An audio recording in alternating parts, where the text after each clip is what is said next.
I'm Kurt Benkert, and this is Pocket Presence, powered by Sleeper.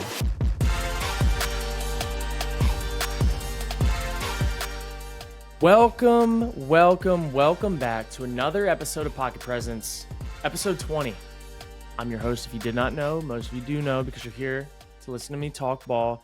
I'm Kurt, and I have my coffee. Morning, beautiful. Also, quick little update. I've already recorded this one time. My computer decided not to save it, so we're going to dive back in on a second time, round two, and make it even better with even more juice. And also, Tyler's not here today, guys. For those of you who have been listening recently, Tyler decided to go to Maui. I believe it's Maui, maybe Hawaii. Hit a little mahalo and have a vacation. So shout out to Tyler. We'll see him next week. He did bring his setup. He's traveling today at the time of recording. He will be remote, and I hope to see him in a Hawaiian button down. If not, he owes us something for the show next week. We'll have to figure out what it is. But man, we have a lot to talk about. It's been a crazy week, starting with Black Monday in the NFL, which those of you who do not know, that's the Monday after the regular season's over, where all the coaches get fired for the most part. Trickles into a few days after that. It's been madness.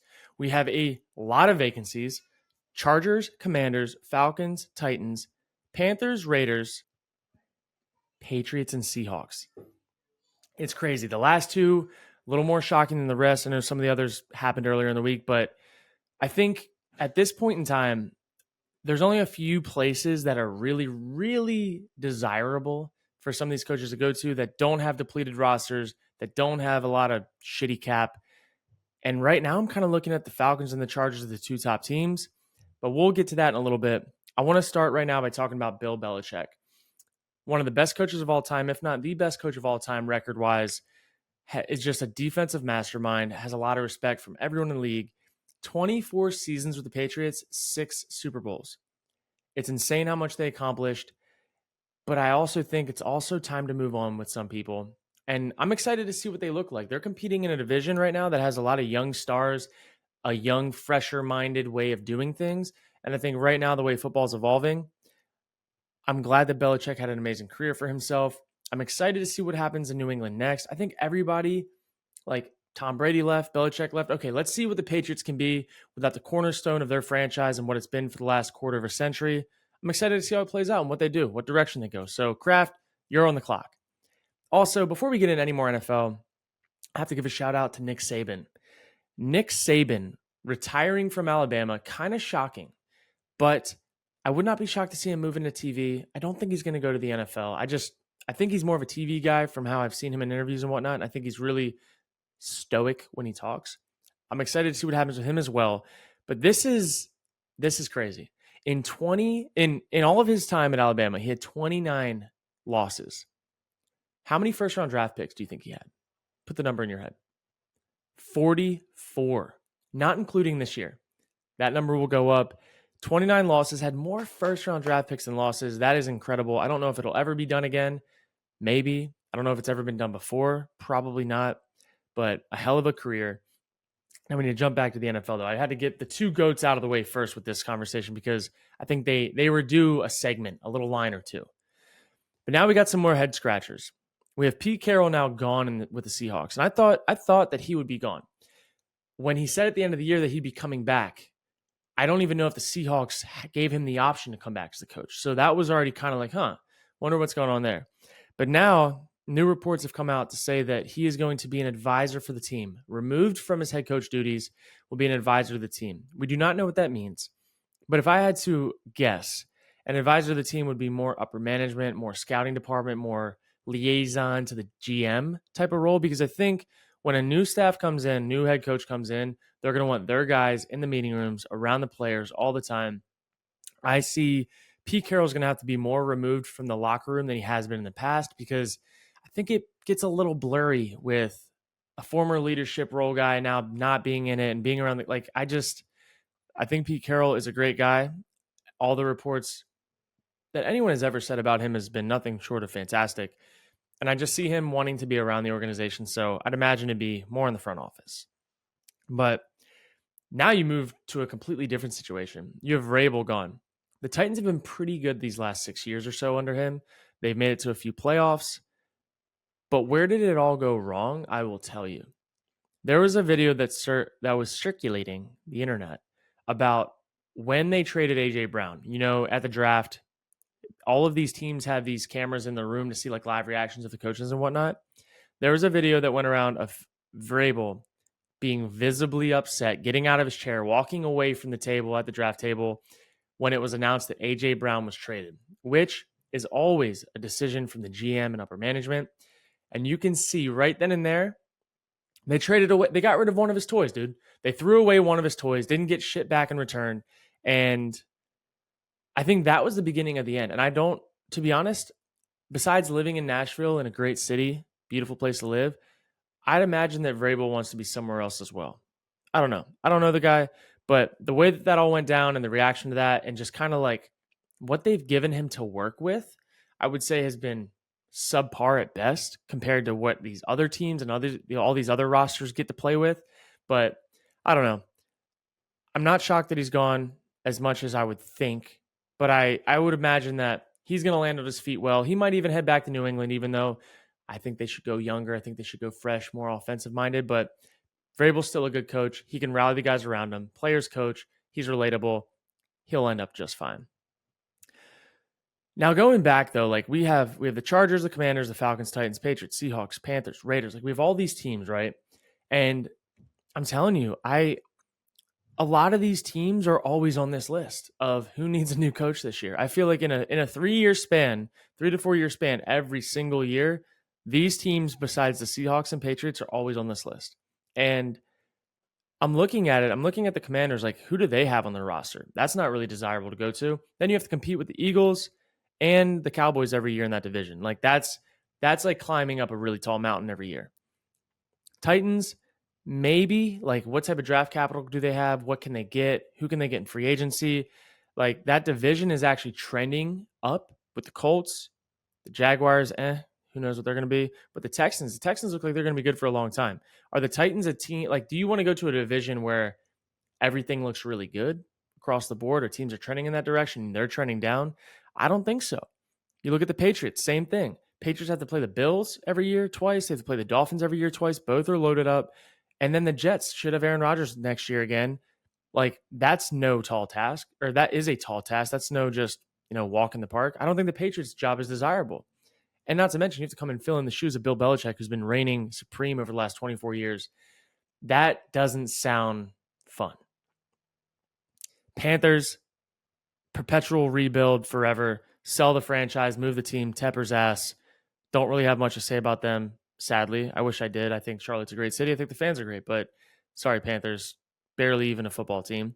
And then the Raiders. The Raiders have a roster. They have a little bit of a roster. I think they do need like a higher ceiling quarterback, but that's probably third on the list of desirable. I'm looking at Chargers and Falcons, though. The Falcons have a star-studded offense minus a quarterback. They need a quarterback, which you can find one. It's been proven. You can find a quarterback. They're out there, but they have a bunch of studs on rookie deals for the next 2 to 4 years. That's something that is very promising for a coach and will give them time. They have a decent cap situation, not terrible, not the worst. Like they can make some moves. I wouldn't even be shocked to see the Falcons try to go after somebody like Justin Fields. I think that Justin Fields could elevate them. And the best part about the Falcons, they have a young roster. They're talented. That division sucks ass. Complete ass. The Saints, who knows? They barely scratched and clawed their way to a decent record at the end of the year. The Panthers are abysmal. They'll be perpetually bad. And then the Bucs are limping their way into the round one of the playoffs. Like, the Bucs are getting older. Saints, I don't know. Panthers suck. The Falcons are the ones that are like this diamond in the rough for a coach to go in, have a sandbox to play in, create some art, create some good stuff with the Falcons. And I think that they could go dominate that division, kind of like the Jaguars did for a little bit of a stretch, right? Like I think the Falcons have what it takes to go be what the Jaguars honestly should have been. I don't know. We'll see how it plays out. And then the Chargers, man, I think if Harbaugh goes anywhere, he goes with the Chargers. I don't think he goes anywhere but the Chargers. I don't think he's a Raiders guy. He's too clean cut for that. But I think the Chargers have defensive pieces. They have offensive weapons, and they just need somebody to tighten up the ship. The Chargers have been the worst good team for the last 3 to 4 years, and I think Harbaugh can make them a good team. So that's how I see it playing out. I think, but Who knows, man? Be on the lookout for Bobby Slowick, for Ben Johnson, those OCs that are balling right now with the Lions, Texans. Those are guys that are high on my list. Dan Quinn. I would love nothing else but to see Dan Quinn get another head coaching job. And I think that it'd be really cool to see him go back to Seattle, where he first started the Legion of Boom, got his rise to fame as a defensive coordinator in the NFL. That'd be a pretty cool full circle moment over this last 10-year stretch for him. But that's enough of the coaching carousel. We will know more about this as it develops, as it unravels throughout the next few weeks. We got to get into DFS, man. We got a lot to talk about. And I think first things first, you guys know how I do my DFS entries. I look at games, I look at everything, I look at the weather, I look at how do I think the game's going to go, and then I work back from there. So we're going to roll through these. I'm going to start with Kansas City, Miami. And right now, that game is projected to be minus 15 degrees, feels like weather or feels like temperature with 20 mile per hour winds. What does that lend itself to? That lends itself to a hell of a running game. Being able to grip a ball while your hand is frozen like this and not be able to open your fingers makes it hard to throw the ball. They're going to have hand warmers. They're going to have everything they have, but negative temperature is negative temperature, and it's really hard. And they're going to lean more run than they are going to be pass in this game. It's just the way it's going to go. So look for your rushing yards. Pacheco, I'm looking at you, 64.5 rushing yards. The Dolphins defense is super depleted. I think for the Chiefs to win, they're going to try to get Pacheco rolling. 64.5, add it. Dolphins, what are they going to need? They're going to need rushing yards. I'm taking 2 as rushing yards. He's hit the over in the last 2 weeks. He's set at 6.5. That is 1 scramble. He's going to have to scramble. He's going to have to scramble if they want to have a chance, get a little third down conversion, whatever. Give me Tua over 6.5 rushing yards. He's going to have to get involved. The other thing I would not touch, so now that we have those 2 rushes, don't touch Tyreek Hill's 6.5 receptions. He might hit, but he's going to have to hit based on like jet sweeps that are little tosses. I don't see them throwing the ball a shit ton in this weather. I don't like it. And for the same reason, I don't like Kelsey over 5.5 receptions. I'm going to slam Kelsey under 5.5 receptions. I like it. Same thing, Rice, 6.5 receptions under. I don't think this is going to be a throwing game. I don't. Take caution with Kelsey. I will say this, take caution with Kelsey because if they are going to be throwing at all, probably going to throw in flats, sticks, short things. That's Kelsey's jam. Maybe he hits on some cheeky stuff like that, but that's kind of where I'm leaning right now. And then the line isn't set at the time that I'm making these entries, but look for Achane's over. If it's 40s, 50s, maybe even 60s, take it. It's not set right now. I'm almost inclined to say on Achane, anything 70 or under, take the over at this point because we don't know the deal with Mostert. Mostert should be playing, but he is a little banged up. I think both those guys are going to be heavily involved. They're going to need this run game to be perfect to win this game. And I think they have a chance. I actually do think they have a chance. So take it for what it's worth. Now we're going to move on to another game, though. I like those entries. Mix and match. Do what you will. I'll actually tell you what my entry was for this game. I ended up just sticking with Tua over 5.5 rushing yards and Pacheco over 64.5 rushing yards. That's what I got. 3x multiplier, 2 legs on this entry. $50 pays $150. I like it. I like it a lot. So that was mine. And now going back to the weather, though, we have another weather game. We have Buffalo and Pittsburgh. 19 degrees, 45% chance of snow. Snow game. We love snow globe games. The Bills uniforms look really pretty in the snow. So does Pittsburgh. I think this is going to be all-time uniform matchup, potentially in the snow. Could be one of the prettiest games of all time. I'll tell you what, stats-wise, though, not. Just give me rushing yards. Give me Josh Allen over 38.5 rushing yards. Give me Jalen Warren over 36.5 rushing yards. I think that's low for Jalen Warren. I think that's 2 big rushes for him. I think he's going to get a lot of carries. I think Najee Harris is going to get a lot of carries too, but he's been on the injury report, missed a day of practice, got a little knee deal. Look, the Steelers didn't even expect to make the playoffs, and they're here. They're just happy to be here. I think they're going to feed Warren. I think they're going to keep the ball on the ground.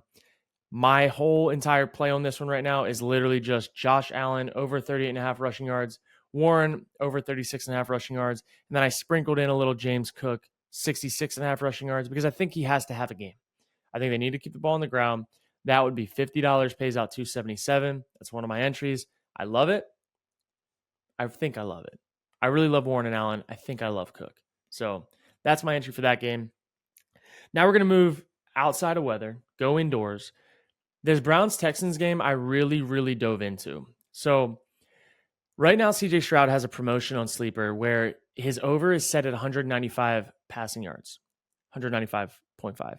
That's a 21-ish% discount on his actual line set. So I'm throwing that into an entry that will basically, my max on that is going to be $10. That's what Sleeper allows you. So I like the $10 play there. Give me CJ Stroud to throw for over 200 yards, basically. I'm going to stay away from Amari Cooper. I'm not going to fade him, but I think it's spooky. It's a little spooky. He went crazy last game. If I'm the Texans and I'm their defensive coach, the only thing I'm doing is game planning for Amari Cooper to stop him, and then I'm going to make my other guys play ball. I'm going to try to man up Njoku. I think it's going to be a tough matchup, but I think Njoku is going to thrive this game. I don't think it's going to be Amari Cooper as much. And Amari Cooper's coming off of a heel injury, which heel injuries are tough. If it's a heel bruise or plantar fasciitis, don't really know. Those are tough. He's playing on turf indoors. I'm just saying, be aware.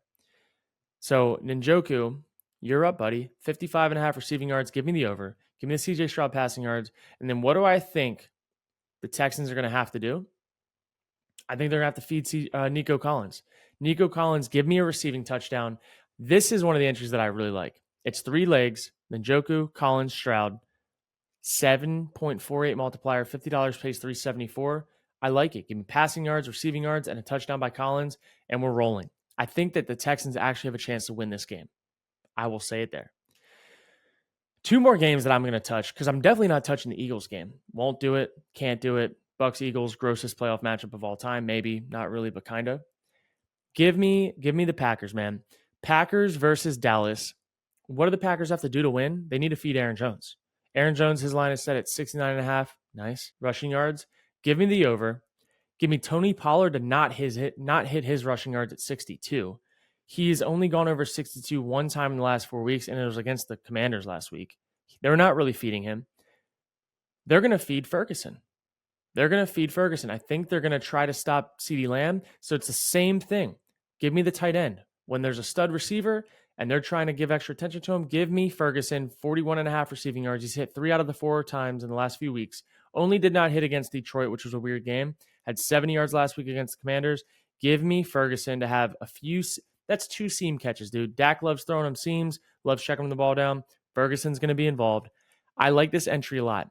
Aaron Jones over 70, Tony Pollard under 62 rushing yards, Ferguson over 42 receiving yards, $50 pays out 270, 5.38 multiplier. That's my entry for this game. I don't know what the receivers are going to look like. I don't even know who's going to get fed in this game. It's going to be, in my opinion, a ground game by the Packers. Try to slow them down, get them uncomfortable, get them pressing so that Dak makes mistakes. That's what I would guess the game plan is going to be from what I know about how the Packers like to play football. And then last but not least, I have a banger entry here for you guys. This Rams-Lions game, in my opinion, is game of the week. Stafford makes his return to Detroit after 10 years of being there, something like that. The Lions have not had a home playoff game ever, I believe, in that stadium, ever, though, in their entire existence. And this is the first time. It might be the loudest place in the NFL this weekend. And this is the entry I have for you. First off, Sleeper has another promo. Puka Nacua, his line is set at 58.5 receiving yards, which is a 20-something% discount on his actual line. So I'm going to take that. That's my freebie. Puka's going to have 60 receiving yards. That's a lock. Then I'm going to look to the Lions. What do they need to have happen? They need a Monra to pop off. Does he get over 87.5 receiving yards? Yes. He's done it each of the last 4 weeks with 100. It's 112, 106, 90, 144. They need to feed him. They need to feature him, get him involved. Now, what do the Rams need to do? They need to keep Kyren Williams going because they do not want this game to all come down to Stafford because that's when crazy shit happens. Kyren Williams, 114, 152, 104, 87. His line set at 83.5. I like it. I like it a lot. I think they're going to need him. They're going to run the ball. That's how they're going to stay in this game. I think also on the flip side, they're going to need to get Gibbs involved in the run game. I think these teams need the run game to alleviate some stuff from the passing game. Doesn't mean the receivers aren't going to get theirs, but they're going to need to feature their backs, and that's why I like Gibbs. Give me Gibbs over 51.5 rushing yards. I think those 2 backs are the backs for me that are going to have to play well to win this game. I think David Montgomery is going to get his, but I think Gibbs is going to be the X factor on the in the run game in this game for that offense. Word bomb. Here we go. And last but not least, I have Cooper Kupp over 5.5 receptions. He's going to get his gimmies. He hits this really often. I think he's going to get involved in like flat routes, slide routes, off the play action. They like to use them there. So this entire entry would be a 26x multiplier. $10 pays out $260. And I'll read it one more time. Oh, I forgot Aiden Hutchinson. I have Aiden Hutchinson, half a sack. Give it to me. He's had 5 sacks in the last 2 weeks. This is a gotta-have-it game. He's going to be wired. Matt Stafford's not really mobile. Give it to me. This total script reads Puka Nacua, 58.5 receiving yards over. Amon-Ra St. Brown, over 87.5 receiving yards. Aiden Hutchinson, over half a sack. Kyron Williams, over 82.5 rushing yards. Jahmyr Gibbs, over 51.5 rushing yards. And Cooper Kupp, over 5.5 receptions. Give it to me. $10 pays out $260. That's what I got, man. I think this week's crazy. It's my first time really watching the NFL, watching the playoffs as a fan, on this side of fandom, and obviously doing breakdowns and stuff. But I just really appreciate how good and unpredictable of an NFL season this was. This might be one of the most entertaining seasons of all time, in my opinion, because you really didn't know who was who. Until the very end. Were the Ravens really them all season long? No, not until the last 3 or 4 weeks did we crown them. Same with the 49ers. The 49ers had an up and down season at different points, lost some games here and there, went on a losing stretch. There's not really a top dog, or has not been a top dog for all season. It's been a dogfight all the way through. And these teams, the beauty of the NFL is this year's version of the Dallas Cowboys, the Green Bay Packers, the Lions, the Texans, it'll never be the same. CJ Stroud won't be a rookie next year. He's going to be a second-year player with expectations. Those types of those storylines, those narratives are so relative to right now. And I'm just here soaking it up, man. I'm excited. I cannot wait to sit on my couch or in my office and watch ball this weekend. I think it's going to be a blast. And I know I have money on the line in some of this stuff, but I'm just going to enjoy it. I'm going to enjoy whatever happens. Just be thankful that playoff football is finally upon us. And we got some good ball and a good slate ahead. So I appreciate you guys watching. I hope you enjoyed this fast track of an episode to cover everything we needed to. And yeah, man, until next week, it's dwindling down. The end is near. Enjoy it. I'll see you guys next time.